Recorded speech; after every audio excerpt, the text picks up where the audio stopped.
Welcome, friends, to this monthly meeting, which is organized by ISHA, the Institute for the Study of Human Awareness. The purpose of these meetings, as I have been mentioning before, is so that we can re-trigger our journey on the spiritual path. Our mind being such, and the distractions of life being such, we are often pulled away by these distractions from our spiritual journey. The spiritual journey is a continuous thing. It has to be built up in a momentum. It is not a casual thing that happens once in a while. You may have sudden feelings of spiritual growth, of spiritual presence of something, but those are only casual events that happen. But if you want to have a sustained experience of what the spiritual journey is like, then you have to keep it up on a daily basis. Some people say we are very busy throughout the week, and the only time we find to meditate or to do some spiritual exercise is on weekends. They work hard. They do meditation for several hours on weekends. But during the rest of the week, they fritter away all the gathered momentum in worldly tasks and worldly obligations and worldly attachments. Then they start all over again. Therefore, it is very necessary. My master, great master, Hazur Maharaj Baba Sawan Singh, used to write letters to people that the momentum is very necessary for spiritual practice. And even if you are maintaining that contact with your spiritual journey for 5 minutes a day and 5 minutes at night, it's good enough to maintain the momentum. But to give up entirely for several days and then pick it up and say, I don't know why nothing is happening, you don't have to say that, because you can see what is happening, that the distractions are far outweighing the practice you are doing. The reason why even 5 minutes of good quality, high quality meditation can sustain your momentum is because meditation is not done for the sake of an exercise. It is not a mechanical practice. Meditation is done to remember the Lord, to remember the Master, to remember your Guru. And once you remember even for 1 minute, the memory continues. The feeling of love and devotion is a very strange feeling. It does not depend upon how much time you give to it. It depends upon how high the quality of that passion is. If you are passionate about your love and devotion, then even a little remembrance holds on with you. And that is why 5 minutes of high quality meditation is better than hours and hours of mechanical meditation. What do I mean by high quality meditation? By high quality meditation, I mean meditation done with love and devotion. Why does that make it a high quality meditation? Because the practice of meditation by itself is a mechanical exercise and is an exercise in the body. It's an exercise in the mind. Even repetition of mantras, repetition of words is merely a mental exercise. So if you do it mechanically, you are working within your own mind and not doing anything to cross it. On the other hand, love does not come from the mind, it comes from our soul. In fact, it comes from our true home or Sachkhand. The love we experience here is coming from our true home and is represented here with the life force which we call our soul. Our soul represents love and devotion, whereas the rest of the practice is mental. So if we only do mental practice, it does not yield any results so far as true spiritual progress is concerned. For making true spiritual progress, we must go beyond the mind into our spiritual realm, and that is where our true home is. All these bodies we have upon ourselves, whether it is this physical body, or it is the body of our senses, which is called the astral body, or it is the body we call mind, which is the causal body. These three bodies have limited time during which they stay here with us, and then they disappear. Each one of them has a length and duration in time. In time, they all go away. None of that stays with us. But the soul that is using these bodies is immortal, has no birth and no death, and is always there. Our true identity is that soul. Our true spiritual journey is the soul going back to its own totality, to its own true home. That is why my master told me that his spiritual journey does not start from here. This is just a preparation. His spiritual journey starts from Par Brahm, which means beyond the mind, beyond Brahm, and ends in Sachkhand. That is where you discover you are a soul, and you discover by your spiritual journey that you are never separated from one that was the only creative power. This is a very big example of how we are caught up in mental games and think we are on spiritual journeys. The mind is a very powerful instrument that we have got. It's very good if you use it positively. It is a dangerous enemy if you don't use it positively. The mind thinks, the mind rationalizes, the mind makes sense of things by using logic and rationalization. This function of the mind keeps us tied up continuously with things that are around us in these physical, astral, and causal worlds. We never have a chance to look at who we are, who we really are, where is our true home, where is it originating from. We are constantly occupied in the activities of the mind. So the mind becomes an enemy of ours. So much so that we give the life force, the power of living, the power of consciousness to the mind to make it work. Just like we give that power of life to the senses, we give the same power of life to this physical body to make it alive. It is our soul's power that makes these three alive. If the soul withdraws its power, all three die. So that is why we are sharing our own power to make these accessories to ourselves work. When we make the mind a living thing because we give it life, it assumes an entity by itself.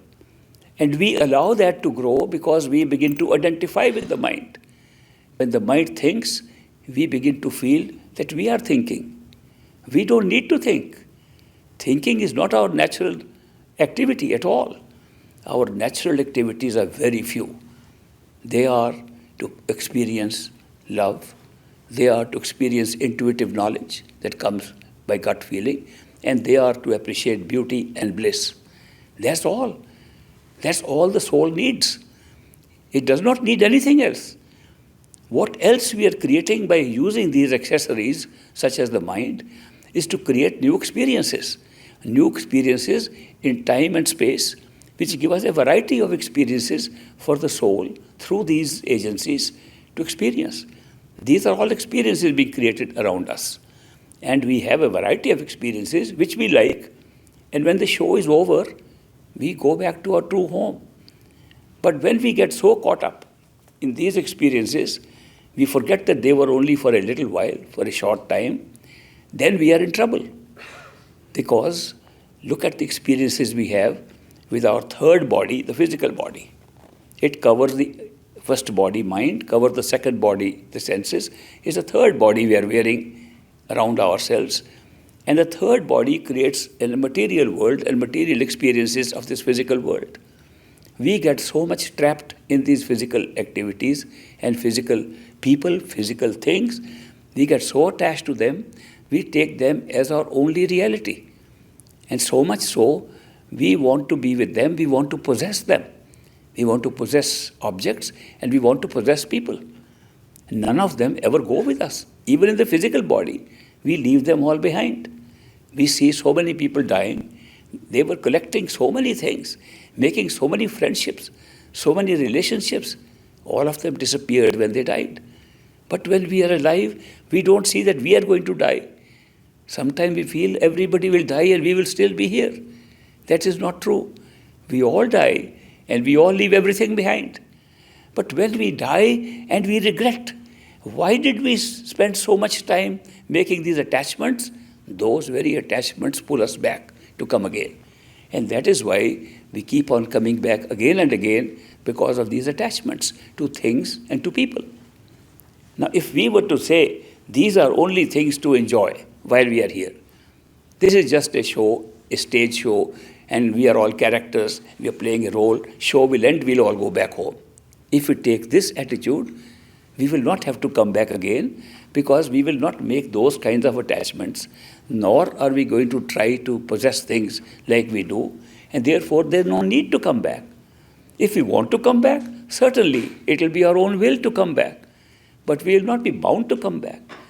But this attachment to things here is making us almost obligated to come back, and that is how this whole sustenance of this physical world is going on, because these souls, trapped by creating living minds, by putting the life force into their minds and then identifying with the minds, they get trapped in the pleasures of the mind, they get trapped into the attractions of the mind, and they get attached to things to which they are attracted, and they come here over and over again. Perfect living masters, whom we call Satgurus, true gurus, those masters, they come here to tell us that these are not our things, these are not our people. We have come merely to have an experience, and it is time, if we are tired, to go back home. And they tell us how to go back home.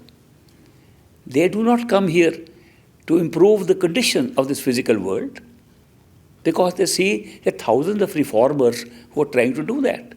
It is not their role. They do not come here to make us better people, because there are thousands of people who are teaching us how to be better people. They do not come to found any religion, because the constant religions and ceremonies are being performed, and they are not going to set up a separate small group of people that you are the only privileged ones. They come for all seekers who want to go back home, no matter where they are, no matter what their religion, no matter what their caste or creed, no matter what the color of their skin, no matter what their age or gender. Their role is simply to take those souls back. They have not come for physical bodies.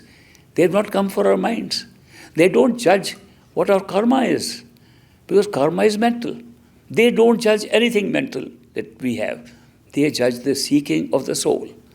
When the soul seeks to go back home, and that only happens when the soul experiencing this creation, experiencing all these that are around us in the physical, astral, and causal worlds, is tired of it and says, I have had enough. If a soul is happy with this continuing experience, they don't interfere. They say, if you are happy with what is happening around you, go and enjoy yourself. Your time has not come yet. Your time only comes when the inner feeling, inmost feeling in you says, I have had enough. This is not my home. This is not the kind of life I think I could have in my home. These pairs of opposites, of pain and pleasure, of misery and so much contentment, all combined together, cannot be my home. This is not my place. I am tired of it. I want to go back home. When the soul cries for that, these Satgurus, these masters appear in their life. They don't care where the soul is. They don't care what religion it belongs to. They come simply for that soul, not for the body, not for the mind, not for the nationality, and not for any group that you belong to, not for any religion. They come wherever the seeker is, no matter what religion is believing in, no matter what practice he is in, no matter what his financial situation is, no matter what his karmic situation is, no matter how good or bad he is. They are not judgment. They are not coming with any judgment of good and bad, because we are all good and bad. We all have a mind which makes us good and bad. And the mind divides itself into two sections and puts up a small part of itself into a conscience. He calls it conscience and separates itself. So the main part of the mind tempts us to go into things which the conscience says, no, that's not right. The conscience develops its values based upon the society in which we are born, the values that are having in the experience around us, and that is influencing our conscience, and that conscience is constantly creating a conflict in the mind between good and bad is created in the mind. These perfect living masters don't come to judge this. They know it's a trap. They know we are all trapped into this. Even karma is a trap. Karma, the law of action and reaction, which makes us come back again and again based upon the intention and actions we perform in one life, is also a trap. It is a trap that creates some experiences, so we get attached to some of those experiences. It still remains a trap. Because by getting attached to things, we come again and again and cannot get free, cannot go back to our true home. And that is why these perfect living masters do not come to judge us. They do not come to look at our record. When they see us as physical beings, they are physical beings like ourselves. They are physical, ordinary people like ourselves. When they come and look at us, they do not look at the body. They do not look at our senses. They do not look at our karma. They do not look at our mind. They look at the soul. Is the soul seeking to go back home? If the answer is yes, they will take that back.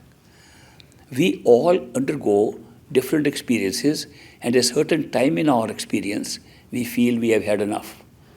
That is the time when they come into our life and they see we are ready to go, and they accept us. By accepting us, they become our true friends, true companions, and co-travelers. They travel with us back to the true home. They do not come as teachers. They don't teach anything. They come as friends to take us back home because they have awareness of the way back home, and they carry that awareness with them when they come into our life. Perfect living masters are not superhuman beings. They are ordinary human beings, just like us. They are born like us. They die like us. They fall sick like us. They are treated good and bad by people like us. They eat and drink like us. They live a life exactly ordinary like us. The only difference is that they, in their awareness, in their consciousness, are aware of the whole show of creation and of the Creator. They don't have that experience because they one day did meditation and got that experience and have come back as enlightened people. They are not enlightened in that sense. They carry enlightenment with them at all times. They're constantly aware of what this show is like. They're constantly aware of every level of consciousness. They're constantly aware of the functioning of the body, the senses, the mind, and the soul, and its totality. They don't have to look back to find out the truth. The truth they carry with them at all times. That is why they are such ordinary people like us, and yet their consciousness is totally different from ours. And that is why when they look at us, they look at the whole of ourself, which is truly our soul, which is the reality, covered by these covers for temporary experience. They see that. They see the soul is now tired of this experience and has to be taken back home. If a master were a supernatural person, was trying to read your mind, is able to guess what you're doing, he's a psychic then. He may be a mind reader. They don't come like that. They are not trying to impress you that we have something extraordinary. They keep on emphasizing how ordinary they are. And their ordinariness is what catches us, because true friendship, if you look back at your own history, own experience, true friendship is between ordinary people. You cannot be a friend with a supernatural person. You cannot be a friend with supernatural beings. Friendship is prior to the relationship of a guru and chela, of a master and disciple. If a master is not a friend of yours, he is no master.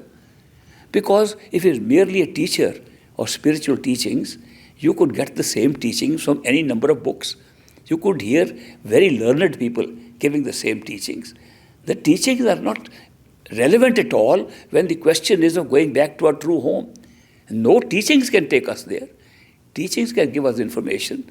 Teaching can give us a lot of information. But getting information does not generate real experience. Supposing you say you want to have a real experience, of a physical experience, say, of a beautiful place. People think that in Hawaii, the beaches there are called beaches of paradise, because on the physical plane, they're very beautiful places. People go there for vacation. Supposing you hear from somebody, there's a beautiful paradise on this earth in Hawaii, and you want to go there. And you take all the books and read about Hawaii, and read all the timetables and time schedules of the planes that go there, and keep on reading every day. You won't reach there. Reading of books is like that. Reading of scriptures is like that. Scriptures are books. We have somehow transformed some writings as if they themselves can take us anywhere. No writings have ever taken anybody anywhere. I get surprised sometimes to see that even what the book says, we don't apply that to the book. The books themselves are saying that reading of books will not lead you anywhere. The book is not the thing is something else. And yet we think that the book contains everything. In the Bible, most versions of the Bible, there's so many versions of the Bible now, and the latest one that's read in this country is from the 14th version, approved by a king of England, King James. He approved that version. Okay, this is the word of God now. Now you read. But fortunately, that book preserves the Gospel of John, which the opening verses says, in the beginning was the Word, and the Word was with God, and the Word was God. Now that word is spelt with a W capital. All things were made by him, and nothing that was made except by him. The verses of the John's Gospel in the Bible. That's the word. Creative power. It even preceded, according to the way it is put in the John's Gospel, even before God. That the word pre-existed God. It is the nature of God that brought out what a concept of God is. And yet, you look at the Columbia Dictionary or the Oxford Dictionary and look up the meaning of a word with a double W capital. It says the word means the Bible. Did the Bible create the universe? But that's how the dictionary says. And not only dictionary, the whole Christian community believes it. How can that be? In Guru Granth Sahib, the 6 scriptures, which was written by human beings who were gurus. Each one of the gurus had a human being as a guru, ordinary human being who underwent tortures for the sake of their missions. And yet they believe that the book is now the guru. How do they believe that? Because somebody, not in the Granth Sahib at all, somebody later added a phrase that from now onwards you should believe the Granth to be the Guru.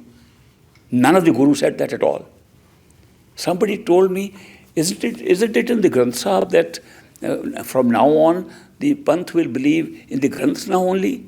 I said, show me. I have read the Granth Sahib several times, the whole of it. I have not found that phrase anywhere. It's not in the Granth Sahib at all. It's not in the teachings of the Gurus. On the other hand, the Granth Sahib itself says, Padiye jete arja, padiye jete maas, padiye jete swas was. Nanak, it says, if you read day and night, if you read with every breath, if you read your whole life, if you keep on reading every month and your whole life, you will get nothing except your home, your ego. That ultimately it's all your ego that you have read so much. Who is saying this? The same Granth we believing is the Guru. If you keep on reading these scriptures, you will discover that they have themselves talked against the acceptance of any teaching to be a Guru. A Guru is not that. A Guru is one who, as an ordinary human being, befriends us, takes us into his sharan, into his care, and takes us back to his true home. The same thing is true of other religions. I had the opportunity during my student days in Harvard University to study 11 major religions of the world. And I was seeing whether they have something really in common. All believe in God. They all claim there's one God. That was the beauty of it, that they all said there's one God. In Islam, they did not believe that there is a God for Muslims. They describe Rabb, God, as Rabbe Alameen, not Rabbe Muslimin. The Rabb is for the whole alam, for the whole world. God is only one. So I said, at least these major religions, they must be accepting that there is something common. The only common thing I found was, each one said, we are the only true one, all others are false. That when I meet the disciples of different masters, guru, teachers, and they follow their own gurus, different ones, human beings even, I ask them, what does your guru teach you? He says, our guru is the only real one, all others are fake. This is the only common denomination between all these masters and books and religions. These masters have never come to create any religion. Look at the history. It's available to us in large extent, and they never came to set up any particular group, any religion, any society. They came just for the sake of the people, seekers who are ready, and take them back home. So we have divided ourselves. Our mind, which is capable of division all the time, which divides, it's an analytical tool. An analytical tool will always divide to analyze. It's not a synthetic tool. It's not a synthesis. Synthesis comes from the soul. A soul can look at the big picture, can see the whole thing. The mind cannot. The mind has to break it into pieces to see. And the mind functions the same way in spiritual knowledge and tries to divide it. And therefore we divide, acting under the mind, we divide these great truths that have been shared by these people who attained total consciousness, totality of consciousness. We divide them into different religions, different groups, societies, and so on. They don't come to establish any society, these perfect living masters. They come for the seekers, no matter where you are. So we have to understand the spiritual path is not a set of religions, set of religious rites or ceremonies. It's nothing external at all. It has nothing to do what you externally. It's something to do internally to discover who you really are. To do that, you have to go within yourself. And to go within yourself, you don't have to follow anything outside. If you cannot go within outside, you can seek help. You can seek help from anybody who knows better than you. If somebody has gone one step ahead of you, take help. That is why, and people come to me and say, we want to find a perfect guru. I said, find any guru. Have you gone one step? If not, find a guru who has gone one step. Find a teacher who has gone one step, he'll teach you how to go one step. If after that you're not satisfied, another teacher will come and take you further. This arrangement that when we are tired of this universe, tired of this experience, we want to go home to our true home, has been made by us right in the beginning of creation. It's not being made today. We ourselves as souls. What are souls? They are units of consciousness and belong to totality of consciousness. We are part of God. We are part of the totality at all times. We have never separated. Our experience separated us. We created an experience around us which created a sense of separation. And that experience has been multiplied several times as we created different levels of experiences. And right now we are here, 6 positions removed from our totality. And we are now working in this experience, but we have not separated. The inmost self of ours is still the creative power which we call God or the creative or the totality of consciousness. Therefore, it's amazing that as a human being with a human body, we have within itself not only the covers, inner covers, like the senses and the mind, also the soul. And not only the soul, also the creator of the soul and its totality. Everything is inside. The deeper you go inside yourself, the more you will discover. These perfect living masters only teach us for the sake of our mind how to go within. But the teaching of how to go within, which we call meditation at the third eye center behind the eyes, because that begins to pull our attention within and takes us away from outside experience. That meditation within ourselves is a starting point, still mechanical. But what pulls us inside is our own totality, our own self. And it pulls us with love and devotion. How do we have that actual experience? Because Our truth, our true guru, our true master is inside, always. Never outside. The true master is our own self in its highest form. It's inside us. We close our eyes thinking we are looking inside. We don't see anything. That is why the same true master appears in our experience outside as a human being. He does not have to appear as any unusual type of human being because he is just a representative of our own self. And therefore appears like ourselves outside and helps us to go within. The perfect living master, who is a human being, never says he is a perfect living master. Never says he is anything more than a human being. Sometimes more ordinary than ordinary people. But what he says is that go within. He does not say follow me. He says follow the guru inside you. And his whole method is to take us within ourselves, not to pull us outside. He is not saying, come outside, I will show you great places of worship, great moments that you can enjoy outside. He doesn't say that. He says, if you want to find anything real, start going within. And the further you go, you will find the true guru inside. He's always inside. The real power that's going to take you in, reality itself is inside you, not outside. The guru is part of the unreality outside. If everything else is maya, illusion outside, how can a human being that we see be more real than the rest? He's equally unreal. The body that we see of a guru outside is as unreal as other bodies or any other experience. If this is all unreal, he has to be unreal. Then where is the real guru? Inside. The outside guru merely helps us by way of our own arrangement, our own setting up of this experience to bring us inside to the true guru who takes us inside. The very first encounter with a real guru takes place inside. When an outside person who is acting as a guru because you can't see him inside, with his totality of consciousness, is able to pick us up because he can see the aspiration of the soul, the seeking of the soul. When he picks up and says, I accept you, we call it the grant of the greatest blessing, sometimes called initiation, nam dan. You can use any phrase for that. Diksha, many words have been used. A guru grants that. It is a promise. From today onwards, we are together till we reach back home. That's the promise. It is not something that is saying, I teach you the way to go, now you go. That is not the relationship with the perfect Satguru, with the perfect living master. The perfect living master makes us our friend and a co-traveler and travels with us. The only part of the journey that we do without knowing about the presence of the Guru inside is till we open our eyes to see.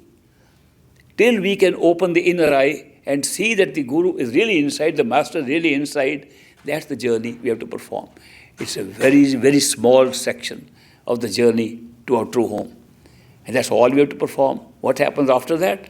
We are constantly in companionship with the Guru and travel from stage to stage, from one level of consciousness to another with the Guru. So that is why it's important to know that a Guru appears in our life as a friend. If somebody says that I have a Guru who lived 2,000 years ago, that's your mind. How do you know anything about 2,000 years ago? How can you possibly have?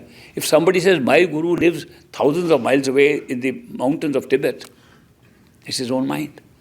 These are all mind-making things. Mind makes up all these things. And there's no verification at all. Therefore, just going by the mind creates a big problem because the mind is not interested in taking you inside. The mind is interested in keeping you attached to the pleasures it has enjoyed in the physical experiences, astral experiences outside. And that is why a Guru must be one who can hold your hand and be your friend. The other day, I mentioned the story of Sheikh Farid, one of the mystics, and his writings are available. He's also mentioned in Guru Granth Sahib, the holy book of the Sikhs. Sheikh Farid was the disciple of Sheikh Qutbuddin, and Sheikh Qutbuddin was a perfect living master. Sheikh Farid told his son, get initiated by Qutbuddin, because he's got old in his physical age and he will die. We have to have a living person to initiate us. Take advantage. He's alive. Go to the Murshid-e-Kamil, perfect master, and get initiated. The son, like all young people, said, "No, Dad, I have plenty of time. Father, I will just take my own time. When I am ready, I'll go."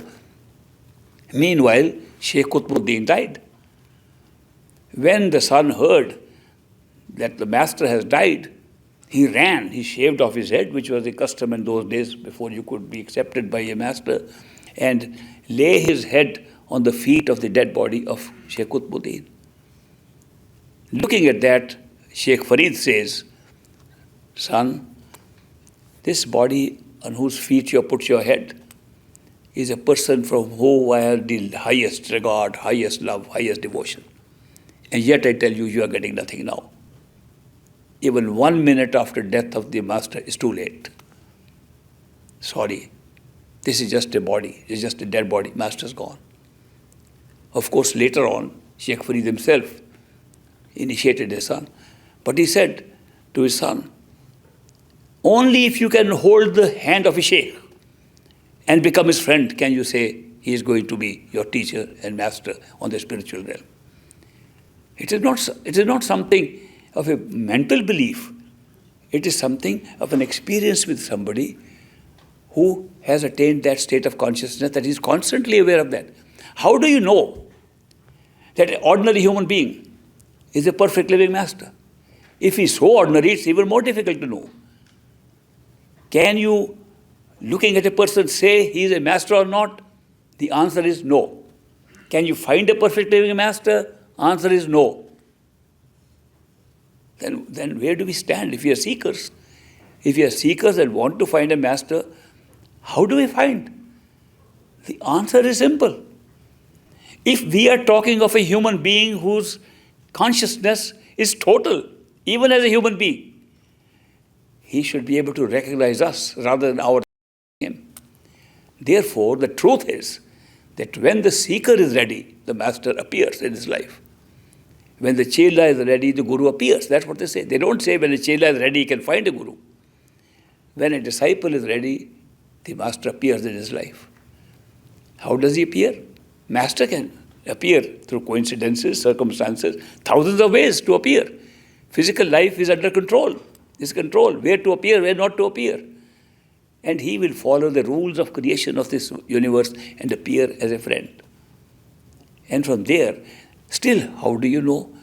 He has appeared, he's still an ordinary human being. Then how do you know he's a perfect living master? You will know it only by association with him as a friend and finding that the nature of his love for you is not like the ordinary one. It is totally unconditional. It has no judgment in it. The more you will experience that love of a master, you will discover there's something very unusual going on. There is no judgment. He doesn't bother whether we are good or bad. A perfect living master loves us if we love him. He loves us if we don't love him. He loves us if we hate him. He loves us if we kill him. That's the quality of his love. That unconditional love does not exist except with the one who has crossed the mind and gone into the spiritual regions. So that is how you come to know that there is such a pull coming of that unconditional love. Where is it coming from? The love is pulling your soul. And you feel that. The mind thinks about it and doubts it. The mind argues with you. No, you could be mistaken. It could be the devil. It could be something else going on. How can you be drawn to this? But the love ultimately overrides the mind. And even the mind becomes subservient. Then what happens? We are looking at this physical world outside. Small coincidences start happening which were not happening before. We begin to see this thing wasn't normal to happen. How will it happen? We begin to regard these little things as little miracles. And we are immediately able to associate it with the new person we have met who has given us so much unconditional love. So evidence begins to mount both outside and inside. When we think of that person, his image comes and he can give us answers to our questions. He becomes a friend inside and outside. And these experiences add up. What do these experiences do to us? They build faith. And faith is a very important thing, because it is faith that will ultimately override the doubts of the mind. Now, faith can be two types. There can be a blind faith. Somebody says, that's a very enlightened person, whatever he says, believe. We go, whatever he says, we believe. And the belief remains the same, whether anything happens or not. And that is blind faith. If somebody told us that God is sitting on top of this house and we believed it, he'll always be sitting on top of the house and we'll make no progress.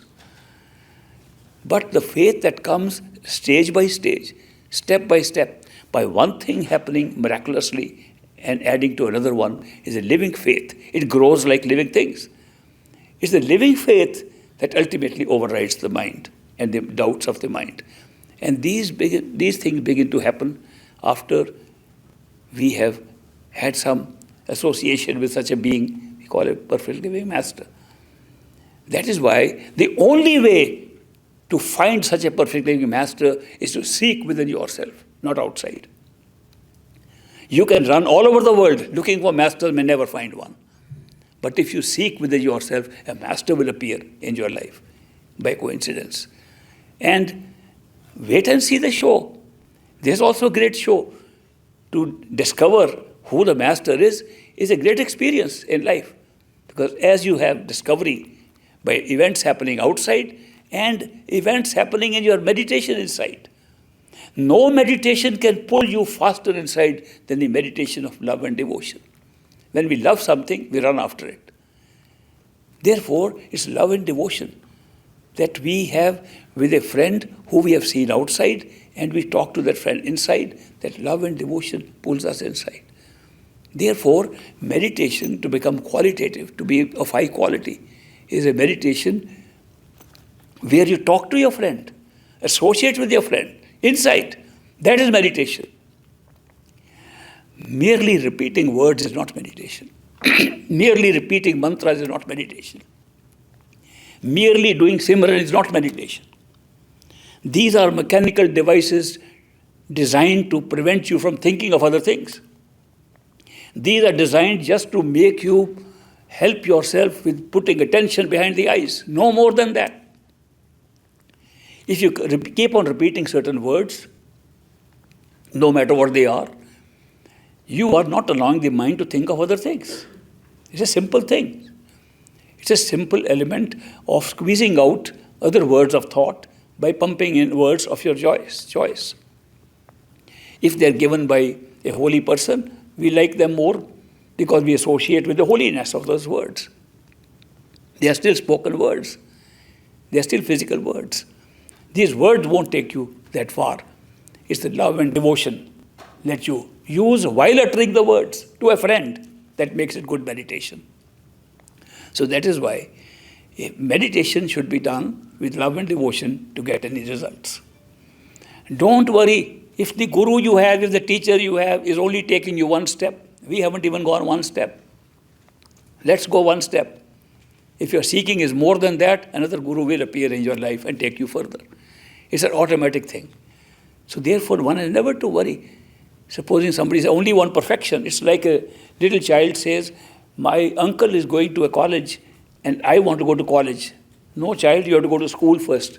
No, but I want to be in the same place. Well, he was a child and he was also going through the same stages. The spiritual path is not just a leap into one kind of experience. You leap into several experiences, one after the other. And each one raises the level of your awareness and the level of your consciousness. And as it rises, you begin to be ready for more. What determines how far you will go is the seeking in your heart. People go to perfect living masters and seek worldly things. They seek cure from illnesses without taking medicine. They want to pass examinations without working for it. They want to do things in the world. Sometimes the masters give in. And we should understand that also. Why do the masters give in sometimes? I'll tell you a little story. Once a gardener, a Mali, was planting a little plant. And he had a little sapling in his hand. He put it in the soil and was watering it and putting little fertilizer on it. A young man passed by and he looked at him. He said, "Mr. Gardener, what are you wasting your time for? You're putting a little plant here. Don't you see all around it are the weeds? You're putting food, the weeds are going to eat it up, not your plant." And the gardener looks up and says, "Have you ever planted this before?" He said, "I haven't done. I'm not a planter of anything, but I can see the weeds around where you are planting the little sapling of your plant." And the gardener says, "I have planted this before, and I know that there are weeds. I also know that the water I am giving and the fertilizer I am giving is being eaten up mostly by the weeds, little bit by my plant. But the plant will keep on growing, and the weeds do not grow. They will be all around eating most of the food. As the plant grows big and becomes a bush, under the shade of that plant, these weeds will wither away and die." I have seen this. Here in this example, that gardener is our guru, he is our master. He is planting the seed of love in our heart. That's the seed that is going to sprout and take us back to our true home.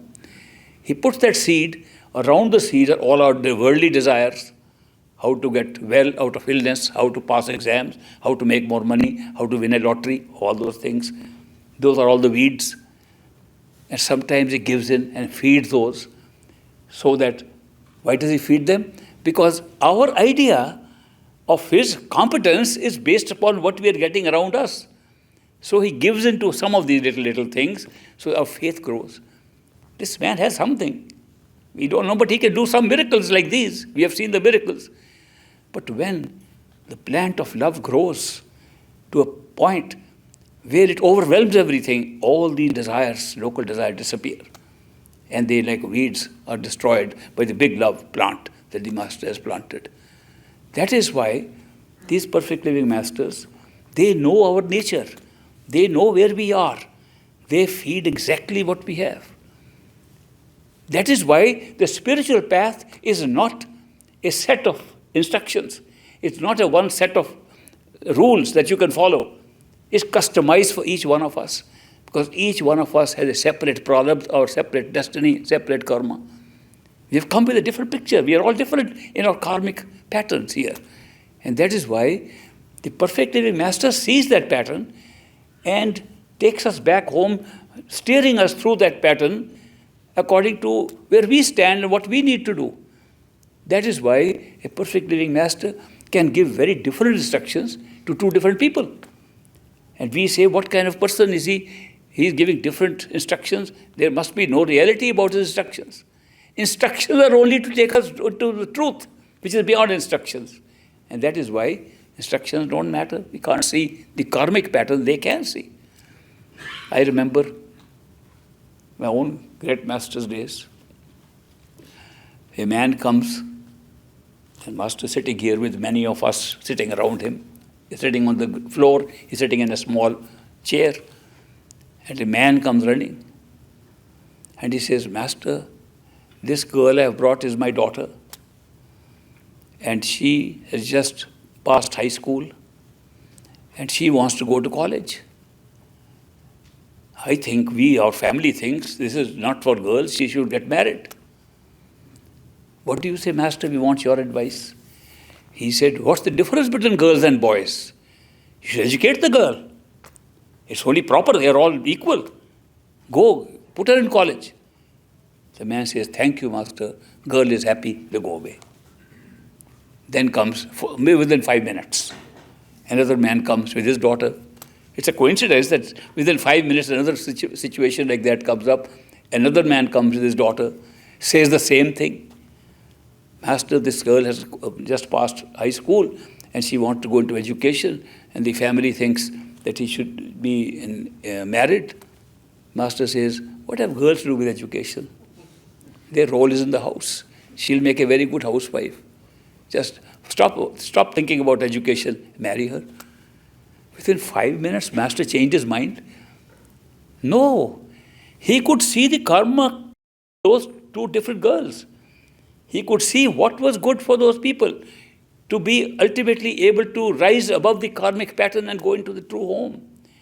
Masters do that all the time. And therefore, it's a customized spiritual path for each one of us. And that's why when we go to a master, he looks at our soul, looks at our karmic pattern, looks at our trap, and finds a way out so we can, without disturbing the rest of the experience around, we can still go back. Masters don't come to disturb the experience. They are one with the creative part, the creator of the experience. Why would they disturb it? If they are themselves conscious of the creator of this experience, why would they disturb it?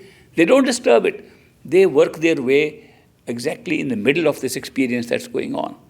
And that's why they function like ordinary people. It is only association with these people that we can discover who they are. And if we are seekers, we are pulled right from day one. We are pulled. The mind doesn't believe. The conflict is between mind and soul. This conflict between mind and soul is a continuous thing we don't sometimes realize because we hide our soul inside and work only with the mind. We put the power of the soul into the mind and make the mind ourselves. And instead of using the power of the soul, which can be used anytime, if you rely more on intuition, intuitive knowledge, not thinking knowledge, but what you call the gut feeling, if you rely more on that than on the thinking part, you'll be more spiritual and you'll find you'll go less wrong. When we go with our thinking, we make mistakes all the time. And later on we say, I wish I had known this earlier. I wish I knew that part earlier. Because the mind can only function on what knowledge it has in front of it. It cannot function on what is forgotten or what is hidden. It only has that knowledge and decides upon that. If something new comes up, the mind says, I made a mistake. That is why the intuitive self, the soul, takes care of the whole picture. It's cumulative. It's not that particular part of the knowledge that's in front of us. And intuition comes from there.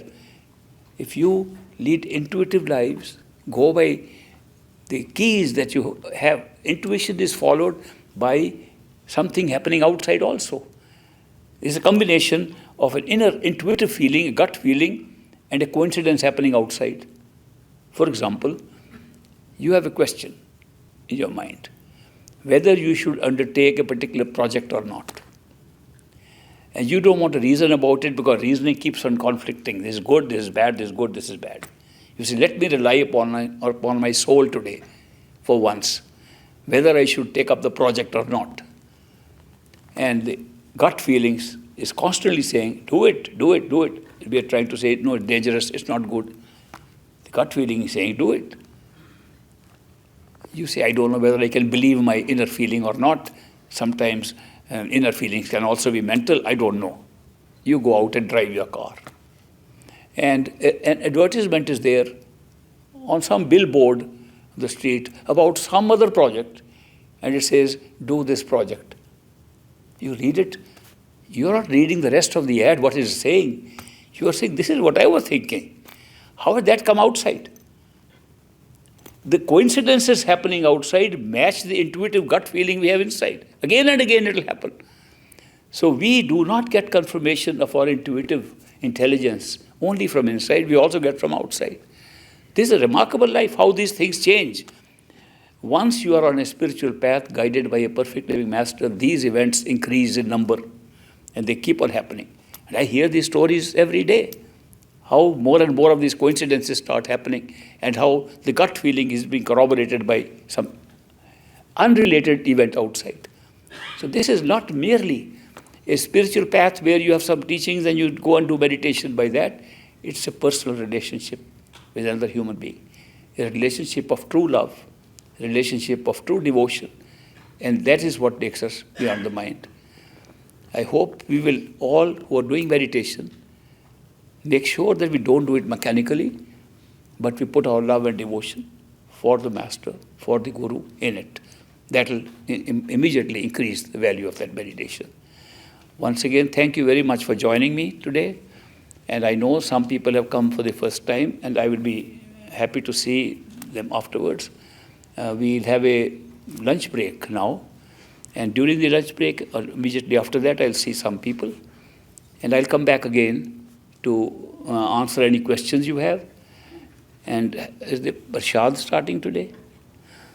And a suggestion has been made that we give this blessed food, Prashad, on many events. Why not start them on these monthly meetings also? Because Prashad we get after a year or so, we don't get enough of it.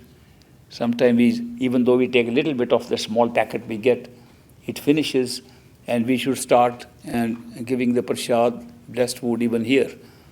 So they have arrangements today for giving that Prashad. So when I come back in the afternoon to you, we'll also give Prashad those who would like to have it. And I might remind you again that Prashad does not mean that the food item or any other item that we are giving you has changed its molecular structure, it's become a medicine, or it's become something else, or it's become a magical stone, or it's become something to put on your head. It's something to eat and remember the Master, something to eat and be associated with who gave it to you, when did you get it, who blessed it. So that's just a way of remembering, which is adding to your devotion. So that's how Prashad should be used and not taken to be a substitute for medicines or anything. So I'll be very happy to see you later in the afternoon. Thank you very much.